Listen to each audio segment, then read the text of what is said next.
கர்த்தர் எந்த ஐடியாவும் நமக்கு தீமை செய்யற ஐடியாலாம் அவர் எதுவும் கொடுக்க தெரியாது. அவருக்கு தீமை செய்ய தெரியாது. அவர் நமக்கு நன்மை மட்டும்தான் செய்வார். பிசாசானவன் நமக்கு எதனா தீமை செய்யணும்னு நினைச்சா கூட அந்த தீமையை கூட அவர் நன்மையாய் மாற்ற வல்லவராய் இருக்கிறார். இப்ப இயேசு தேவனுடைய குமாரன் இல்லையா, அதனால அவருக்கு ஏற்ற போல சோதனை. ரொம்ப பசியோட இருக்கிறாரு, அவருக்கு போஜனம் தேவைப்படுகிறது. அவன் சொல்றான், ரொம்ப பசியோட இருக்கிறீன்னு தெரியுது, அதனால நீ தேவனுடைய குமாரனே ஆனால் இங்க நிறைய கல்லுலாம் இருக்குல்ல, இந்த கல்லுகளை அப்பங்கள் ஆகும்படி சொல்லும், அது அப்பமா மாறிடும், அப்புறம் அந்த அப்பத்தை எடுத்து சாப்பிட்டு உன்னுடைய பசியை தீர்த்து கொள்ளும் அப்படின்னு சொல்றான்.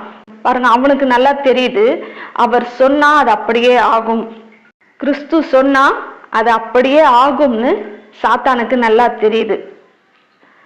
ஆனா இந்த காரியத்தை நம்ம சாதாரணமா பார்க்கும்போது